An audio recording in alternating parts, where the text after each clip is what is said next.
Hey everyone, and welcome back. In today's video, I'm going to be building a floating desk to go in my upstairs guest bedroom. As I cut the 2x4 frame pieces, I'm going to go into a quick explanation as to why I'm building this project.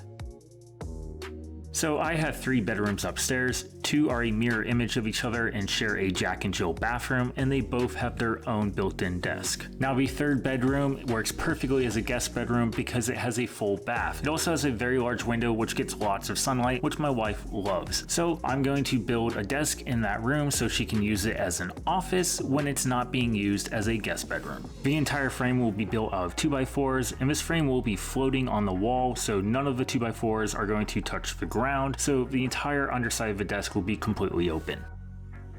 To start with, I'm going to be mounting the primary support piece to the back wall. Now this piece will be mounted into 5 different studs, and to do this I have already marked each of the locations onto the support piece, and I have pre-drilled and set my screws in there so that as soon as I have the board level and in the proper location on the wall, I can immediately start to secure the board to those studs. It's very important that I make sure this first piece is perfectly level because it will influence all the frame pieces that come after it and whether or not they end up being level as well. From the wall. Okay, I'm gonna pull back towards me until I feel like... You like it? Yeah. Okay. Yeah, this is about, I would say, half of what, maybe just a little more or less half of what it was. You helping? Okay, that's good. That's level. All right, I'm gonna put this side in.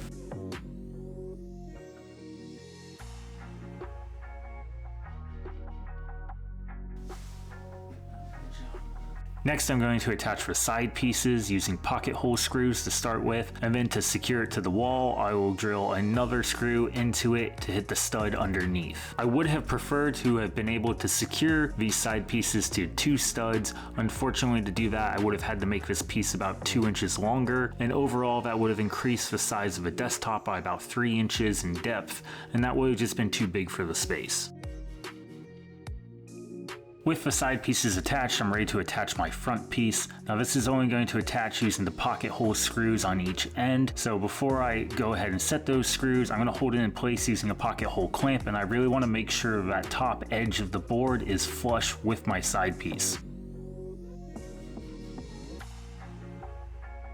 Now I'm going to attach 5 cross supports. So working from left to right, I'm going to start with board number 3, which is the middle board. And then I will do boards 1 and 5, and then finish off with board 2 and 4. I'm going to attach the supports using pocket hole screws to the front and the back board. And I want to make sure that this board is flush with the other 2 boards because this is meant to help support the desk. And if it's not flush, then it's not going to be touching the desk, and therefore it's not providing any support. Another important consideration is I need each of these cross supports to line up with its respective stud that's in the wall. So I want the center line of each board to line up to the center line of each of the screws that were used at the beginning to secure the very first board to the wall. Next, I'm going to attach 5 vertical supports, 1 for each of the respective stud locations in the wall. I'm going to start with positions 1 and 5. Those will have the longest vertical supports, each of them being 12 inches long. For the studs positioned at 2, 3, and 4, I'm going to attach a vertical support that's only 6 inches long. For positions 2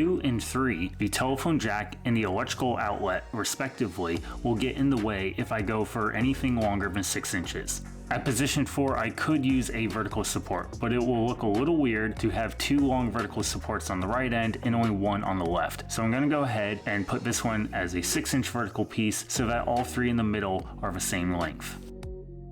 Next, I'm going to attach a 2x4 that's got both ends cut at a 45-degree angle so I can attach it to the cross support and to the vertical support I just attached to the wall. This will create a triangular support bracket to be able to support the front edge of a desk so that if someone leans or were to sit on it, it won't sag under the weight of that individual or anything else that's placed on the desk.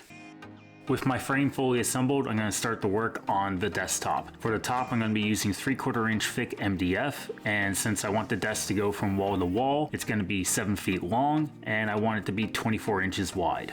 I carefully planned out all my cuts in advance so I know I can get by with this single sheet of 4x8 MDF. Now technically MDF is actually a little bit bigger than 4x8. There's 1 extra inch on the length and the width, and I'm gonna leave that. So my first cut, I'm gonna cut off the last foot of the 8-foot length. I don't need that, so I'm gonna cut my piece down so I have 7 feet plus 1 inch, and that will be useful later on. Next, I'm going to cut 2 pieces 6 inches wide and 7 feet long. Then after that, I will follow up with 2 more cuts that will be 3.5 inches wide and 7 feet long. My final cut will be to reduce the remaining material down to a size of 25 by 85 inches. Now I'm ready to start the assembly process for my desk. To do this, I'm going to add buildup to the underside of the top so that I can make the desk appear as if it's 1.5 inches thick, the same way the contractors would do while building kitchen countertops using MDF. So to start with, I'm going to take those 6-inch pieces I cut off earlier and I'm going to glue them down to the front and back edge of my desktop.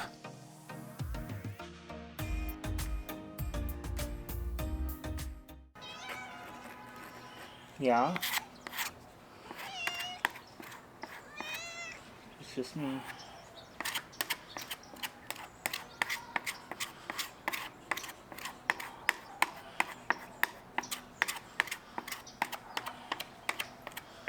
Hi. What's she doing?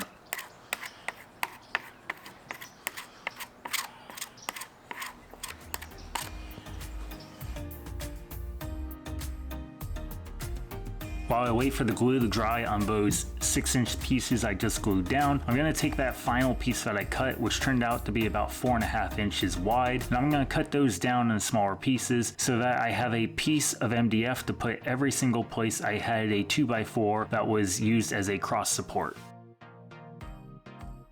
Now it was very important for me to mark the left and right side of the top so that it was in respect to the left and right side of a frame. This is important because each of the centerline locations for these MDF cross supports is based off of the 2x4 cross supports that were placed, and each of those locations was determined by the studs in the wall, which were determined by measuring the wall from left to right.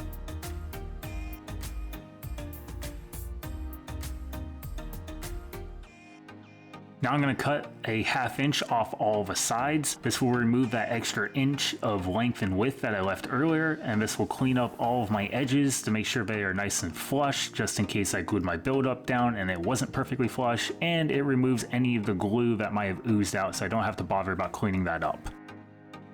My last major cut will be to use my router and a 1/2 inch roundover bit to round over the top and bottom edge of the front side of my desk. I'm not going to be routing over the entire front edge. I'm going to leave about 1.25 inches on each end, and this will be very important because later on when I install the desk, I'm going to install backsplash, and I want that backsplash to meet up with a nice square edge on each of those ends. My last step before the desk can go upstairs is to use a hole saw and drill out 2 2¼ inch holes so that I can insert my desk cable grommets in there so I can run my computer cables through them. Finally, the top was ready and it fit, barely. So as I insert these pocket hole plugs, you're probably wondering when everything got painted. Well, I decided to do it all off camera because it was so boring and slow and didn't feel like wasting your time with it. It was also very uncomfortable, so I do not recommend painting it after assembly. If you were to do this project, I would highly suggest you paint all of your frame pieces and then assemble everything. To secure the top to the frame, I used some L-shaped brackets between each of the 2x4 supports along the front and the back. Since the top isn't perfectly square with the walls, I'm going to use the 3.5 inch wide pieces of MDF that I cut earlier to use as backsplash to cover up those gaps. Now to secure them, I'm going to lightly sand my paint so I can get a better mechanical bond, and then I'm going to use a combination of liquid nails on the back of the MDF, and I'm also going to use screws to hold these pieces into place, screwing into those studs that I used earlier to secure the frame.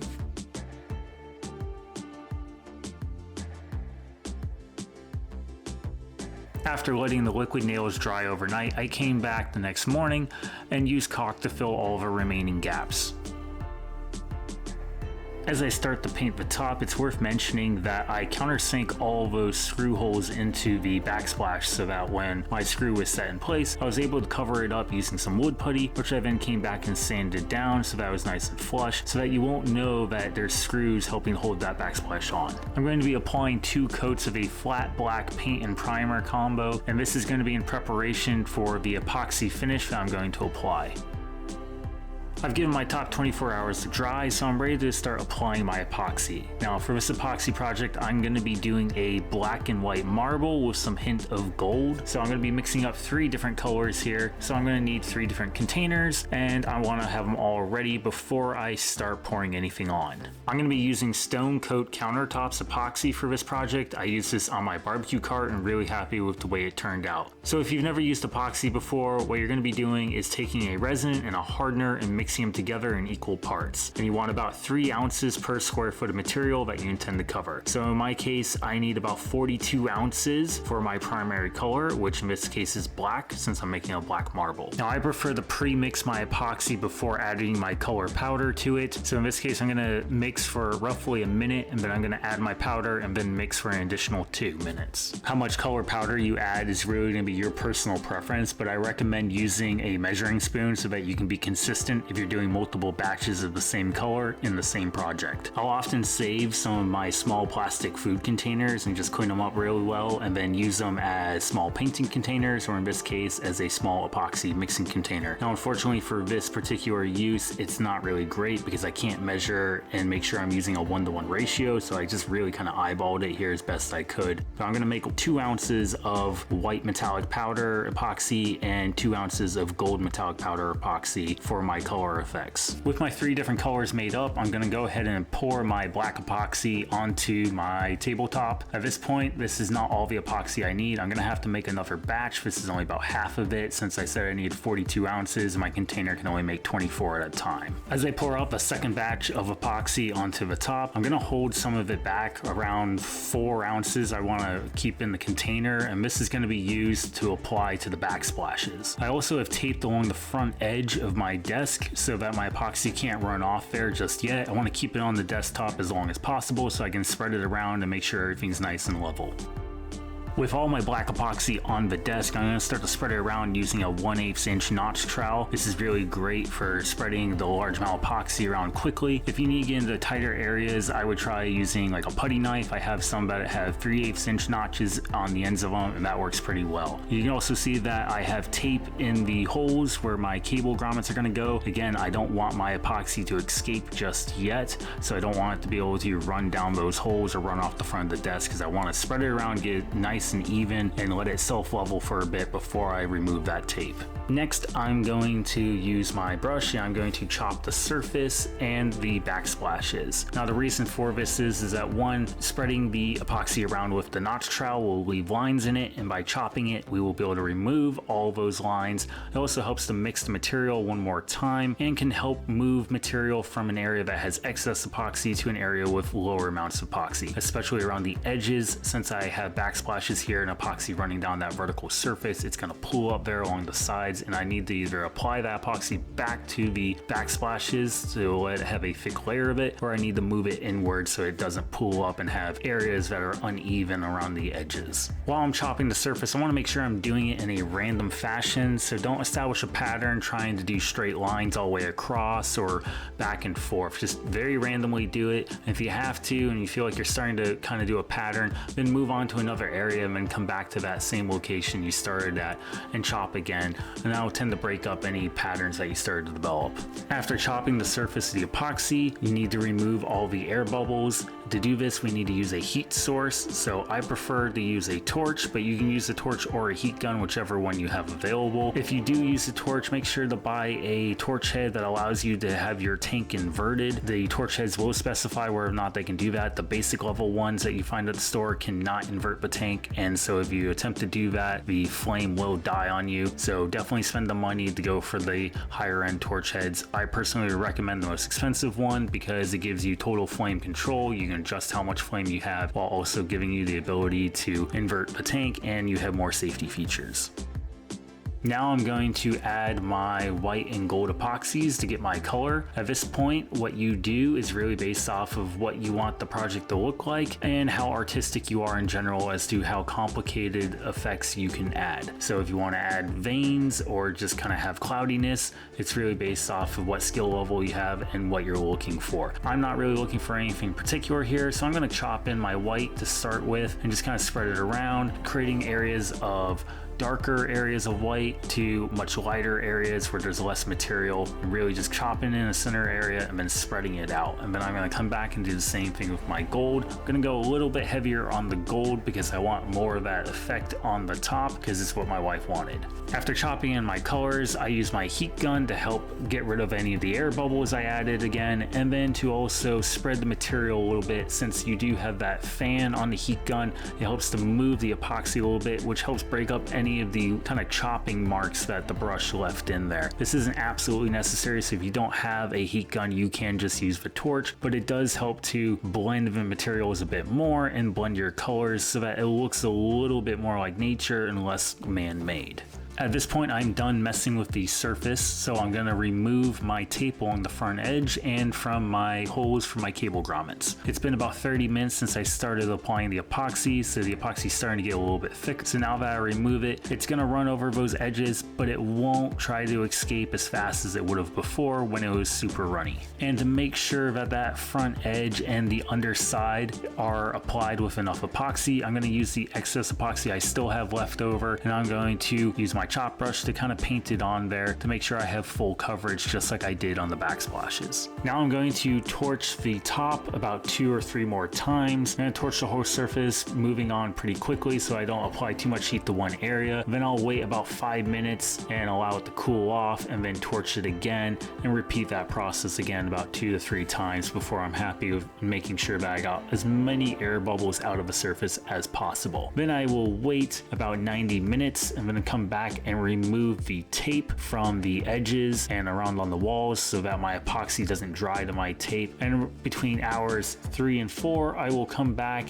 and I will use my fingers and rub the underside of the front of the desk to remove any of the epoxy drips. At that point, they will be nice and hard and starting to thicken up, so they won't be really dripping anymore. And if I rub them then I remove any of those drip mounds and I won't have to come back and sand them off. Alright, it's been a couple of days and my epoxy is now fully set, and I also got my power strips and my outlet adapter in. So I'm going to attach my power strips to the underside here so that I have both outlets and USB ports to plug my computer cords into. And then I'm going to plug in this adapter piece which has rotating outlet plugs on it so that I can hook up these right angle plugs so that they will both go straight up, and I'll be able to tuck away all of my cables and keep everything nice and clean looking underneath. And then when I bring my laptop and computer in here, I can plug in and my cables won't be exposed from the underside, and I will be able to keep a nice, clean, organized desk. Okay guys, the desk is now fully complete and my wife loves it. She can't wait to use it. So this is my second project I have now done with epoxy, and I really like the way these projects have come out. So you're definitely going to see some more from me using Stone Coat countertop epoxy. So I hope you guys will stick around, and if you like this video, please give me a thumbs up, click that subscribe button and the bell so you have notification when our new videos come out, and we'll see you next time on the DIY Grunt.